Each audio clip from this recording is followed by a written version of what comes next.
Hello. Hello and very good evening, all of you. Welcome to this amazing seminar of WiT Ace that is going to happen.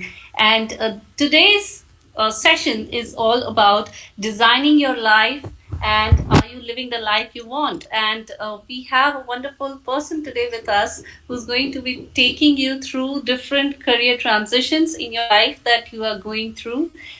Career becomes an important piece in everyone's life, right? It is like almost living your life, and most of the time, the big question comes, what do I do next? Where should I go next?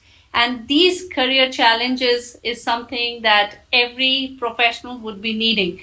We have here with us Dr. Caroline Horner, the doctor who gives you the real medicines of what your career transitions should be. And no better than her. She is the one who teaches all the coaches how to coach your life, how to coach your traditions. So let me talk about Dr. Caroline Horner. Doctor, can you say hi to all our audience over Yes, there? hello there. Hi, everybody. Really delighted to be working with you today. All right. So let me just complete your big introduction right now that I've got. Dr. Caroline Horner is behind the UK's most successful coaching programs. In her 26 years of career, she has become an expert in individual and organization learning and transition, supporting high profile individuals and international organizations alike. Central to her approach is the belief that everyone has the ability to learn, adapt, and grow, and that transition shouldn't be seen as a loss of you, the old you. It's the process of uncovering and supporting the true you. So, over to you, Caroline. Would you like to start by telling us more about this program and what you exactly do with this? Sure. So I'm just going to put my slides on if that's okay, just to check that they are going to arrive up. So can everybody see those slides? Yes, we can. Okay, brilliant. So, oh, you haven't got them as, so Can you maybe put it they, on the full screen, yeah, Caroline? right, okay.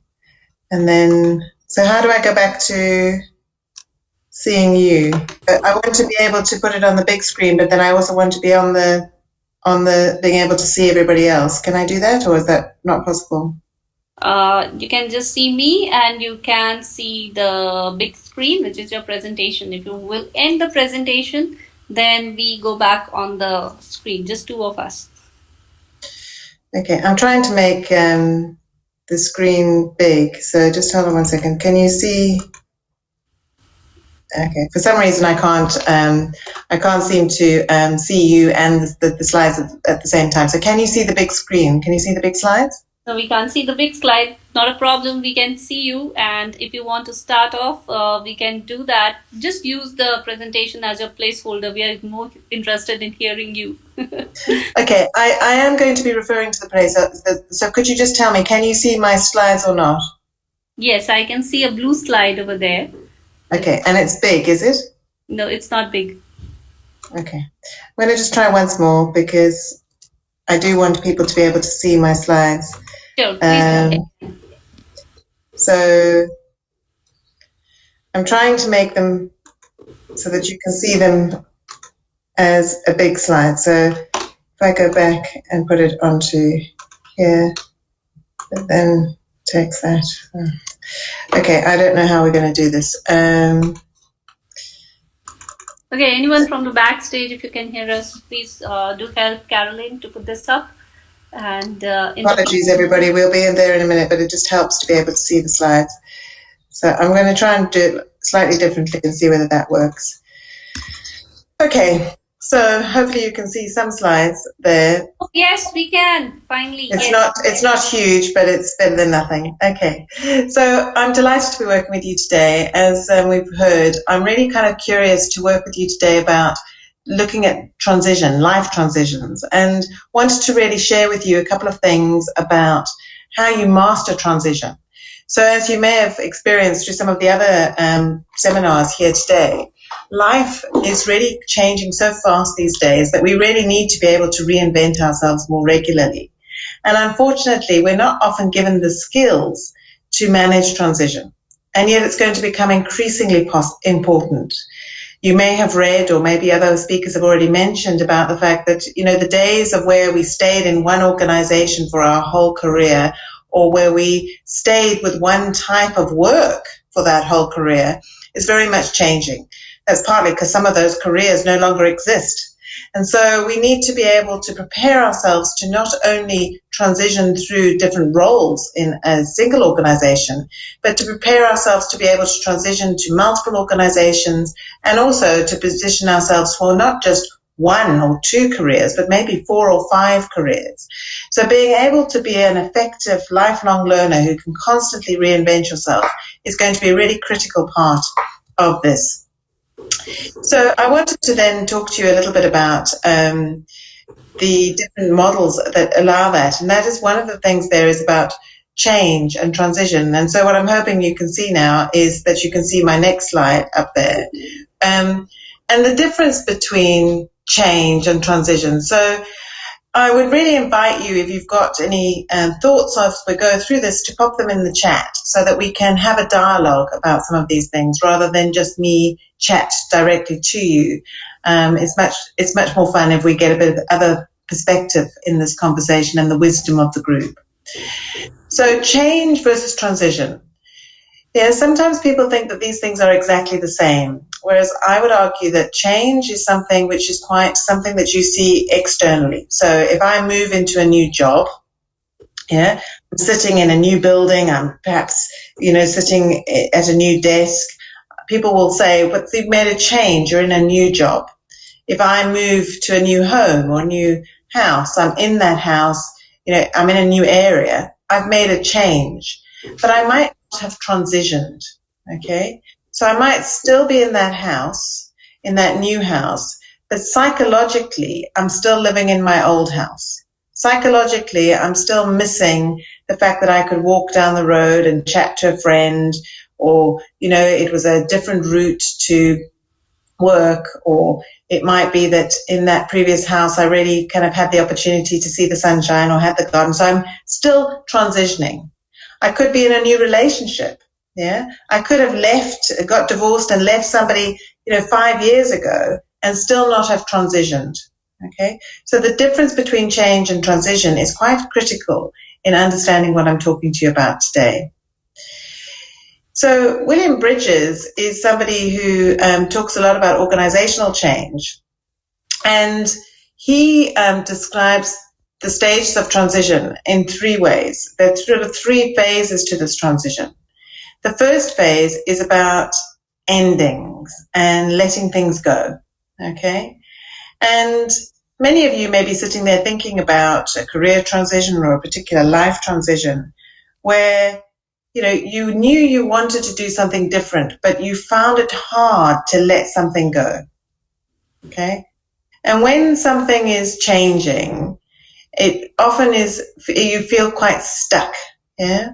It's a time when perhaps you feel a bit low, yeah? You might even feel a bit sad, and sometimes those patterns and behaviors will think a bit like grief, okay? So endings are quite critical in order to have a transition. But for many of us, actually making an ending is very difficult. Yeah. So think about a time where perhaps in an organization the organization has had to make a change. Sometimes they use things which are quite symbolic. So for example, if they're going to stop a particular policy, they might tear up that policy and burn it in front of you. Yeah, if they want you to adopt a different culture, they might put you into a new building and move you into different floors or different tables and chairs, just to give you a sense that something is different, something has changed. And it's the same with personal transition. We sometimes need to let go of things to let things new into our lives. The next phase is about what he calls the neutral. Carolyn, if you don't mind, I've got one question, a very interesting one and very much related to talking about from one of the audience, Kiran Tripathi. She's asking that sometimes we don't want to grow because of the comfort in the current role. How do you motivate ourselves in such situation? How do we break that comfort zone and move out to another zone? Absolutely. So I think that reflects on all sorts of learning styles. and it takes an opportunity. So I think that connects nicely to what I'm saying here about letting go. Yeah, letting go here could be about taking a risk. Yeah, getting yourself out of your comfort zone, building the muscles to take risks. And these are some of the mindsets and the skills that I'm going to be talking about as we go through this presentation. So what I'm going to suggest is if you hold that question, I might not have answered it as much as you'd hope now, but if you could just give me 5 or 10 minutes, I'll go through the model and then we can come back to it and perhaps I can give you a bit more on that. Absolutely. Is that all right? Absolutely. Okay. So I'm going to show 2 models to you that's just going to set the scene, and then we can kind of get into dialogue around how these make sense for you as an individual. So we're then in the neutral zone, and the neutral zone is a space which feels a bit like no man's land, okay? So in any transition, some of us will experience something where one day we feel really excited about the fact that we've got a new job, or we've started something different, or we're doing something different, and the next day we feel really sad, we feel really stuck.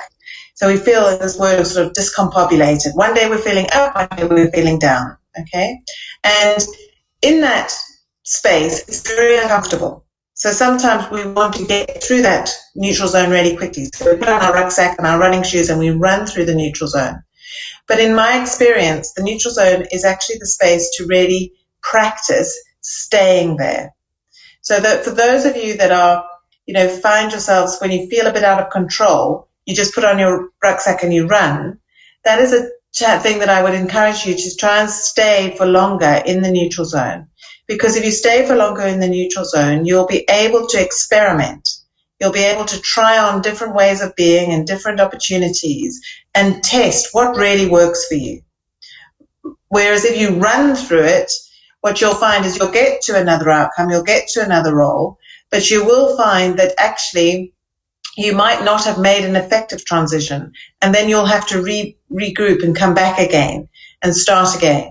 So the key message there is to try and stay in the neutral zone for as long as possible.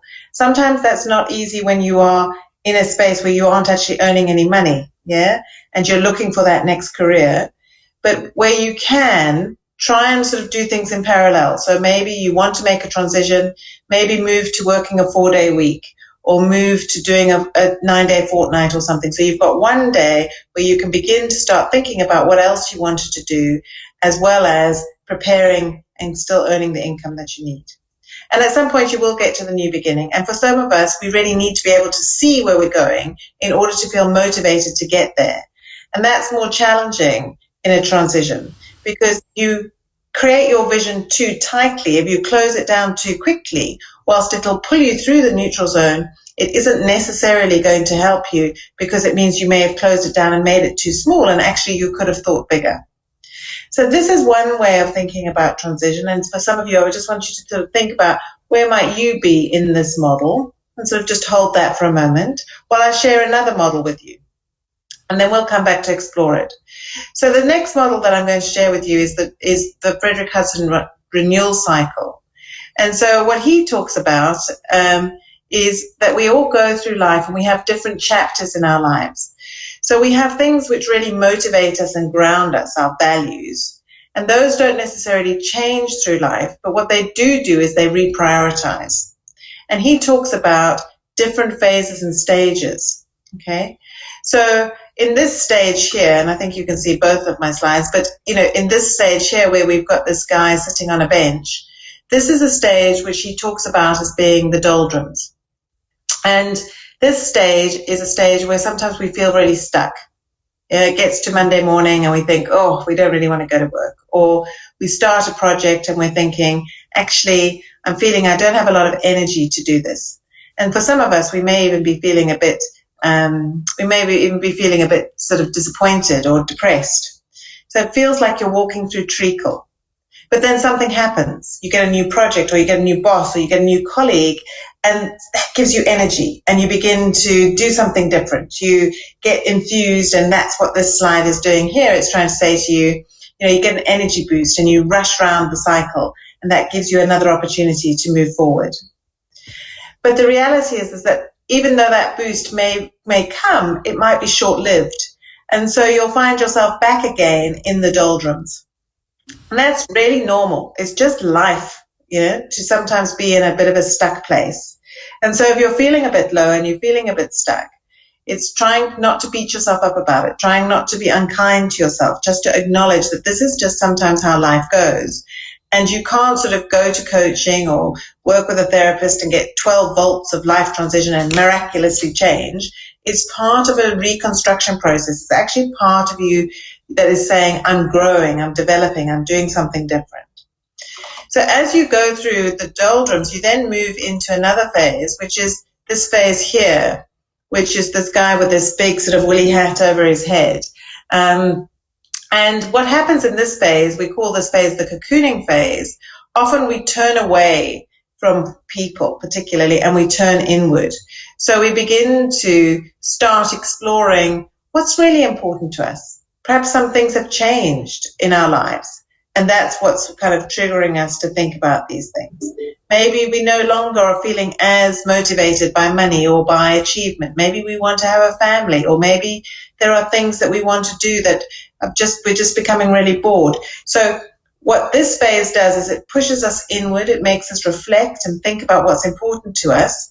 And as a result, we sometimes become a bit more introverted. Even the most extroverted of us become a bit introverted in this phase. Okay? And then at some point, we decide, no, I would like to try this, or I would like to do that. And we move into this next phase where this guy has got his running shoes on. And this might be the stage where you begin to network, you come to a conference like this, you chat to a few people, you go to listen to some sessions, you get some ideas about the other opportunities that you could engage with in terms of your career. You begin to think about perhaps doing some training, you go on a course, or you read a book. And that's the space where you're beginning to go, one day you're thinking, gosh, I'd really like to do this. I could see myself moving into this career. And the next day you come back and you're thinking, no, that's not really for me. So you're kind of vacillating and you're going backwards and forwards between the cocooning phase and the getting ready phase. And then at some point, you just feel that all the energy comes together and you get what we call being in flow, and you move directly into the final phase of the model, which is about going for it. And really kind of, as this lady's doing there, pushing with the things, going for it and really being back in flow. And so that's the reality of life, is that we go through these different chapters. And so this concept of we have a midlife crisis and we have one transition in life where we rush off and buy a Harley Davidson, or the stereotypical, getting a tattoo or something. Yeah, that's not real. In our experience, we're going to go through different chapters all the time, and having the skill set to be able to do that and to manage that over time is really critical. Yeah. So what I wanted to do was just to kind of get you engaged in this conversation now, and I was hoping we could put the poll up. So, Iti, can you press the poll? Can we just put that poll out? Can everybody see that? So just share with us, where do you think you are in the poll? Can people see the poll? I can't hear you. Hi, can you hear me? I can hear you now, yeah. So is the poll working or not? No, I think the poll has got disappeared from me, and I think somebody must be helping you on the backstage for creating the poll for you. I can't put my chat also. So what I believe the poll is around is that if you are still in the stage of doldrums, or cocooning, you are the opener, or you are ready to start. You're the starter phase. Yeah, so where do people feel they are against these different phases? It would be great to see. So maybe perhaps somebody could put it in the chat if you haven't got the opportunity to do the poll. If you could just maybe tell us, where do you think you are? Yeah, be great to hear from people. Can we see the chat? Is the chat? Can you see the chats? I can't. Can you? No. Same here. So is there anybody in the backstage that can help us? Yeah, by the time they're putting the polls up, I had a question. It was very interesting to hear you say, and the key thing that I caught was that you start the change from the end. So that's an interesting thing. So have people come to you for helping them make that end start, or have they come to you, or if you can tell us some of the case studies that you have had and you've helped people make that move of changing that transition from one career to the other. How do they do that? Okay, so it depends where the person is. So for those of you that are listening, if you've identified where you are in the transition, that is a good starting point. Okay, so if we just go around the cycle, and I'll give you some tips. Yeah, so here in the doldrums, if you're feeling a bit stuck, some of the things to be thinking about there, and some of the things that we would offer people are, the first thing is to realize that it's completely normal. Okay, and to be kind to yourself, and to look for things where you can seek support. Okay, so to go out and talk to people, get alternative perspectives, talk to friends, get physical, go out, do exercise, get out in nature, try and reflect. And sometimes when we're in this doldrum stage, we are also quite angry. We might have had something not go as well as we had hoped, or we might even be in a situation where we have actually got a promotion, but it's not exactly what we were thinking it was going to be. So find some ways of processing emotion. That could be taking up kickboxing or doing something, but don't bottle it up. The key thing in any transition is not to suppress emotion, to try and process it, to find some way to do that. And really build your network and really kind of open it. We sometimes talk about it as, get outside of your echo chamber. Stop just talking to people that you know. Try and get yourself to notice other people, read different media, go to conferences, think about things, and try and get yourself to have some different perspectives. Yes. The next is the bit here when you're in the cocooning. So those of you who feel that you're already in that transition space, but you're in a space where you're feeling really kind of inward looking and you're kind of reevaluating what's important to you. Yeah, that's the kind of thing that we invite you not to do on your own. So do it with a friend, do it with a peer, do it with a mentor, do it with a coach, but really kind of support yourself to think about what's important for you at this stage of your life. And if it is something that you're curious about, we really encourage you to think about your values and to do some values activities to really sort of prioritize what's important to you now. So the way you could do that is iCoach Academy has a values tool, which is a free tool on our website, and that's something you could go and try and do. But it will really help you to just kind of prioritize what do I need in my life.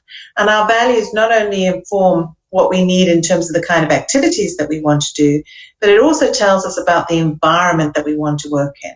And often it is the environment that makes us thrive more than the specific tasks that we do. So finding the right fit for you in your career is really critical. Wow. The next, sorry. Does that please go ahead. Yeah. That really puts the perspective together. Thanks a lot for that insight. You please carry on with your presentation. Okay. If you can see any more questions, do feel free to chip in because I can't see any of the chat at the moment. Same here, I can't chat either. Okay. So the next piece here is to show that you're going through a transition where you then need to think about a couple of activities. And this is what I was sort of sharing with you about, we're going to need to build skills to help us to go through transitions more regularly than we would have done before. So what I hope you can see here is the different stages, perhaps, of supporting you through a transition. And if you were working with a coach, these would be the sorts of things that we would support people with, but you can do this on your own. So the first thing is to reflect. So as I've talked about, to take some time to reflect on who am I, what's important to me. So values tools, for example, you might want to be thinking about your strengths. What do other people tell you about your strengths? Where are the things that people really see you as shining? Where's your differential? Yeah.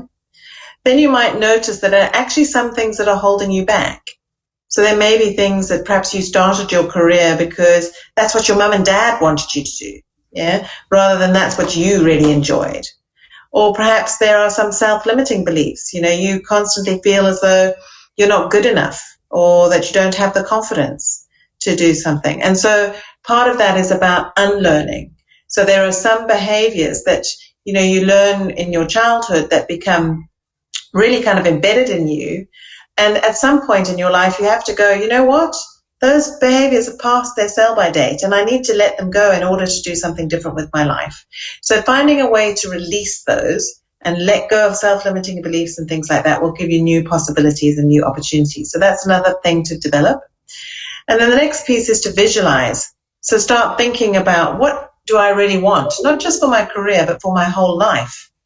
And one of the things that we use on our programs, and which I would encourage you to be thinking about, is to develop a mood board. So you may have seen these with interior designers, where they give you a big mood board and they kind of get you to have color swatches and material swatches and things like that. You can make one of these for your own life.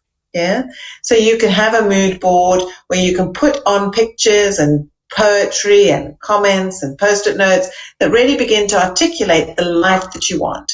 And don't do it in one sitting, evolve it and build it up over time until you have a vision and a picture for where you want the next chapter of your life to be. And once you've got that, then you go into this final stage of planning and really kind of being clear as to what are the things that you really want to kind of get in this next phase, because your vision might be quite huge. And so what are the things that I'm going to do in the next 3 months versus the next 6 months versus the next year might be part of that. So those are the sorts of phases that you need to do. And then the last thing I want to share with you is just the different mindsets. So within these mindsets, these are the things that I would be encouraging you to develop. The first one is curiosity. Yeah, curiosity is a key life skill. Yeah, and to constantly push yourself to develop your sense of curiosity. So as we've talked about, increase your self-awareness. Go out and ask for feedback. Yeah, get involved with a coach or a learning group. Yeah, go outside your echo chamber. Read lots and lots of different things. Read things that repulse you as well as things that you enjoy, so that you hear other people's perspectives. Get out and meet new people. Yeah. And try not to filter it. Try not to analyze it too deeply, just to explore it and test it and see what emerges for you. So that's curiosity. The next one is experiment and play. So your ability to kind of engage and experiment with things. Sometimes when we grow up too quickly, yeah, and we become very responsible and we start behaving in a very adult way. And we lose all that childlike skill of being able to just give things a go. And I think this speaks to what you were saying, Izzy, about whoever put it in the chat about get out of your comfort zone. Yeah, because in this space, it's really about taking that risk, seeing it as experimenting and playing is as critical. Yeah, it's really important. So it's not about preparing and reflecting to be perfect. It's more about jumping out there, trying something on, testing it out, and expecting that it's not always going to work. And seeing that those mistakes and those bumps in the road are really important to help you to find where you're going to thrive, where you're going to be your authentic self. But if you don't experiment and you don't try, then you limit yourself and you keep things quite narrow.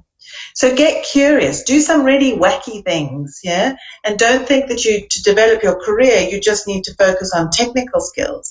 Actually going to learn about art history or, doing underwater basket weaving or something completely radical might give you something different to give you a new insight into the world.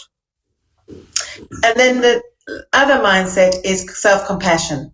And so we've heard a lot about this during the lockdown space, but it is really important to be kind to yourself, to build those habits and activities that allow you to really be in touch, not only with your intellect and your head wisdom, but with your whole body.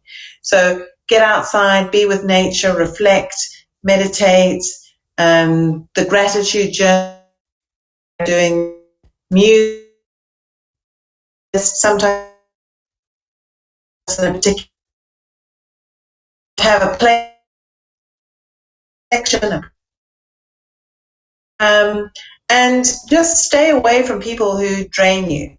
So sometimes in a transition, it's completely okay to move away from people who perhaps have been very kind of important to you in your life. They often are no longer important in the sense that they don't give you the same energy. And it's okay to sort of spend less time with them because that opens new doors for you. Okay? And in all of these things, I just invite you to pay attention to your energy. How do you feel? Do you feel excited? Do you feel motivated? Yeah. And notice that, because those are the things that are going to help you to guide what you really need to do. So again, it's really disappointing that we can't see any of the questions or the chat, but I hope you're finding this useful. The last phase is really just to think about preparing for career success. So for those of you that are thinking about a career transition, I suppose the thing that I'm really encouraging you to think about is not to rush, okay? To see it as a transition, to see it as it takes time, and to give yourself permission to experiment and try out new things, okay? To do your homework in the sense of to really kind of get a set of criteria about what's really important to you. And not just to do this once, yeah, but to come back to it and revisit it. So the kind of thing you might want to do is literally just take a A4 sheet of paper, divide it into 4, and articulate what is it that my next role, what it must have. Yeah, what are the things that I absolutely need it to have? I need to be, working with people. I need to be leading a team. I need to be doing things that give me the opportunity to learn. What are the things that I really need? And then go to what are the things that I absolutely do not want? Yeah, the next job must not have. And really be clear about, if I never wrote a business case again, or I never did a PowerPoint presentation again, or all of those things, what is it that it really must not have? Because that will help to guide you. And then the next bits at the bottom are to capture your strengths and do that from your own position, but try and get alternative perspectives on what your strengths are. And remember that sometimes when we're in transition, whilst it's useful to connect to our strengths to make that transition happen, sometimes our strengths are the things that just bore us. So we've done it forever, and now we want to do something new. And whilst we may not necessarily be good at some of those other things yet, we don't just want to repeat it, because if you just follow your strengths, you might end up in a job that you're very good at, but you're bored. So try and mix it up between strengths and between things that you possibly want to develop and enjoy. Okay?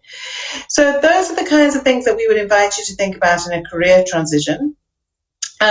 Remember that search agents will sometimes box you, so you need to really kind of help them to see your complementary skill sets and to build your profile and your network and really begin to articulate your own personal brand. And for those of you who are sort of thinking that maybe it's a 2-year, 3-year project in terms of that plan, start to think about your staging, your exit. So don't wait until the moment you're absolutely ready to jump and you desperately need another job. Start doing it now. Start networking now. Start thinking about things that you want to do, tweaking your profile, getting some feedback, capturing feedback from others so that you're learning about yourself as you go through the process. So I suppose, Iti, that's really what I wanted to share with people. Wonderful. And I do have some other slides, but I was kind of hoping that we might talk. So perhaps you could share with me now, if you can see any of the questions. That was an amazing session, and I'm filled of a lot of questions for you. And I was just holding myself up that let Caroline finish first, and then I'll probably break through all the questions. Okay, fantastic. So go for it. All right. So my first question, Caroline, to you is that as Indians, we are bred to hold and reserve, and that's how the whole culture has been, specifically coming from majorly service-driven families, which we are from. So if we are given that opportunity to transition also, we generally look at those vertical transition from manager to senior managers to executive level and so on. Moving horizontally in our careers, that means moving out from what you're doing to absolutely a different phase of life. That's a big transition to do, right? And how and what exactly we need to prepare ourselves with, and how quickly we can get that. Because coming from an Indian society, we don't want to lose out on that additional money or the salaries, etc., that we are getting on a regular basis. And that transition is a big move. How do we plan that? Yeah, okay. So I think it's a big move for a lot of cultures, but I do hear your kind of your nuance there. I suppose the first thing I'd say is it's quite normal to think that moving up vertically is progress. Okay, but we also need to remember what gives us joy. Okay. And there will be, being a leader where you have your hands on, you can get your hands dirty and kind of get involved in work, versus being a very senior leader where you never touch people or you never get involved in things. Very different jobs. Okay. So just because the role is more senior doesn't mean it's the right job for you. And so being okay at going, yeah, I want to be rewarded. I want to get financial reward, and that's important to me. But equally, I don't want to do something that I'm very unhappy in. Yeah, just because it's more senior, it doesn't mean that that's going to be the best job for me. So really kind of thinking about what gives you joy. And if what gives you joy is actually being in the detail and being in some of the technical things, maybe actually staying at a particular level of an organization is the better option for you and will make you happier. And then you become more skilled in that. The other piece that you articulate there about moving horizontally, I think that's just something that we're all going to have to get better at. Yeah.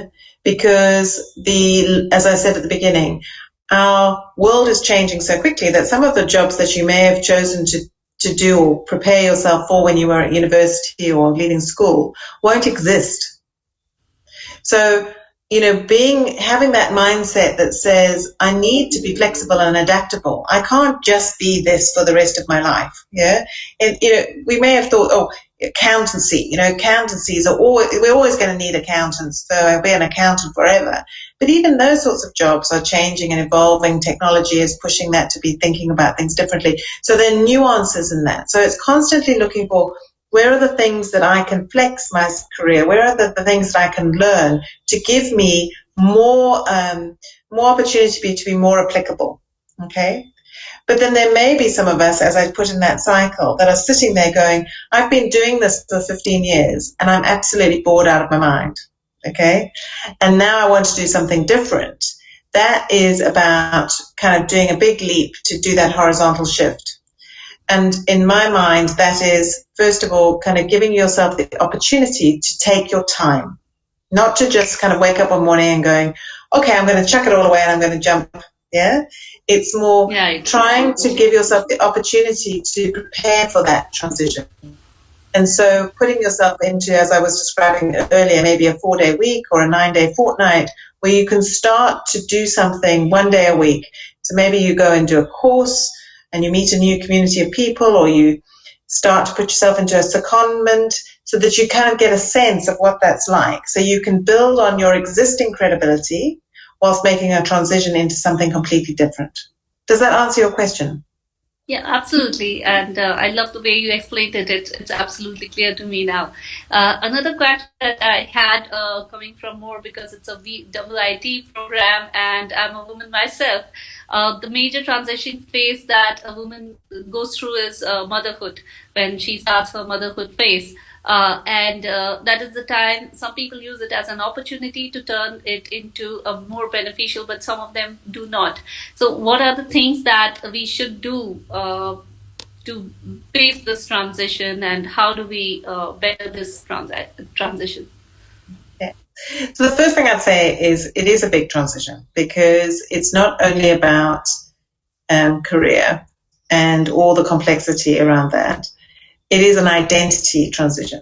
Yeah. So, moving to becoming a mother, yeah, is a different sense of yourself to being a professional. Yeah. And so part of that transition for women is beginning to be clear about what is their core identity and how do they hold multiple identities of being somebody who earns money and who is a fantastic senior professional in their workplace, but also is a mum. Yeah. So that takes time to get your head round. But the other thing, I suppose, through my experience of working with people, is that many people sort of see it as, I'm on maternity leave. I'm kind of taking time out. But actually what you're doing is you're doing another version of going on a very intense secondment. Yeah. You're learning a lot of new skills that are going to help you significantly in your career. So try not to see it as, something completely separate. Yeah. Try and just acknowledge that you're going to be learning a lot of things by learning to be a mum and holding all that complexity of running the family, and look at ways that you can bring those skills back into the organization. I think one of the things that people often struggle with is confidence. So they worry about, I'm going to lose, people are no longer going to offer me the same sense of respect, or they're not going to treat me in the same way. And some of that is true. Sometimes there are organizational cultures which don't perhaps have respect for women in that way, particularly in particular transitions. But I think that is shifting. But it's also about working on your confidence and finding ways to support your confidence when you return. So coming back in a way that suits you and your family, not feeling rushed to return just to kind of prove yourself, because frankly, if you are juggling too many things, you may drop a ball, and that will actually build your confidence more than if you just took time and had a bit more confidence to say, I'm coming back in my own time. So those are a few immediate thoughts. Is that the sort of thing that you're looking for? Yes, absolutely. I think that a lot of mothers or people who are planning to start their family would learn a lot from that and would plan this better. The motherhood does affect a lot on the career side of it, sadly or not very sadly in India. But we do look forward to this time, and definitely these tips are going to help us. Another thing that has really affected, I think, almost the whole globe is the pandemic situation. In our country, we have also lost. Many people have lost jobs, and they are getting that time of sitting and imbibing in themselves that what next they can do. But how do they plan? What are the triggers that can motivate them to understand that this is what I'm meant for, and these are the things that I enjoy doing? If you can just share some examples, that would be great from your Sure. experience, and how do they realize that this is meant for me? Yeah. Yeah. I think, as you rightly say, over the last year, it's provided some prompts. Yeah. And for some people, sadly, they have lost their jobs. But sometimes when you hit a bump in the road, it gives you pause to reflect. And sometimes really positive things come from that because there's more opportunities. And it might not feel like that initially. But I would be inviting people to kind of stay positive and remember they have value, and the things and the environments where people will acknowledge and respect their value. So to take the opportunity and to frame it as an opportunity and to go, so what is it that I really love doing? Yeah, what have I learned through my life so far that gives me joy? Yeah. And that's where I was sort of suggesting earlier that context of doing the what must it have, what it must not have, but also to go in and do the values tool. So if you need a values tool, there are loads of them on the internet, but you could use the iCoach one as well, and it's a sort of a sort activity. And I think that will just give you a sense of, if I only had, if I want to move into this next phase of my life, what do I want it to be? Do I want it to be all at work? Yeah. Is it important for me to be earning a lot of money, or actually is it more about recognition? Is it about whether people say thank you? Whether it's about people that demonstrate that I am, a valued member of the team? So finding ways to identify what will give you joy and also what feeds you, what you need in your organization or in your community to make you feel good about yourself. And the more you can put those things in place, the more you will thrive and the rest will come. Yeah. So it's better, in my experience, to take time to think about those things and then to put in place some, what I would call a support structure. So, looking for a job can be very draining. Yeah. And in an environment where, people perhaps aren't even responding to your applications because they've got so many, or the only letters you get are rejection letters, is how are you going to keep yourself buoyant? How are you going to keep yourself motivated? Yeah. And to spend 7 hours a day looking at the screen, searching through jobs, tweaking your CV is exhausting. Yeah. So trying not to just do the same thing over and over again, rather say, okay, I'm going to do 2 hours on job search. And then I'm going to go off and I'm going to read and I'm going to join a conference like this and I'm going to listen to a webcast and I'm going to do some other things, because then you build your network. And through that, that will give you new ideas as to what you can do. It might get you to meet new people who can help you. But more importantly, it's going to just manage your confidence and your state of mind. And when you do get that interview, you're going to go in feeling far more positive and confident. Whereas if you're in your head and you're constantly focusing on the rejection, that's going to put you in a darker place when you go and eventually meet people. Yeah, absolutely. Absolutely. That's very well explained. All right, some of the last few questions that I have in my mind, which was going on, specifically for the openness stage, a person who is now about and ready to start off something new. So it's like those butterfly who've just got wings and they are too overwhelmed about it, and there's so much to grab, so many things to learn, and there are ups and downs that even they go through. How does one deal with this situation? And they have to come out winners because there's so much at stake already. They have gone through those phases of doldrum, cocooning, etc. Now they have to open up. They have to motivate themselves. How does one keep themselves motivated at the lower stage while they are growing? Okay. So I have some thoughts on that, but I'm confident that you've got some experience and wisdom to share too. So why don't you share some of your wisdom so that it's not just coming from me, because I'm sure the group would benefit from hearing your perspective too. So what are your thoughts in terms of how do you motivate yourself at those levels? Wow. So I've been an entrepreneur and I have two startups that are running beautifully right now and they're growing.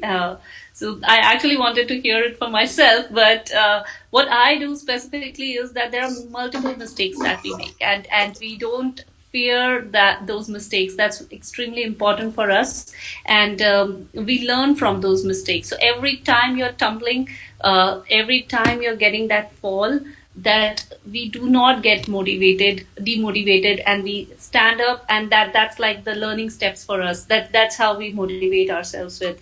And at the opener stage, we just keep our minds open. Any learning from anywhere that you're getting, that's important, and your mind has to be open, your eyes has to be open, your ears have to be open at all point of time. So be observant. That's something that's extremely important for us. And in case if you fail, we encourage those failures, and we don't demotivate you for that. These are the tips that we take. Perfect.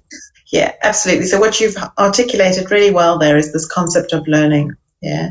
And that actually what we really all need to be is exceptional learners. That's how we're going to thrive in today's world.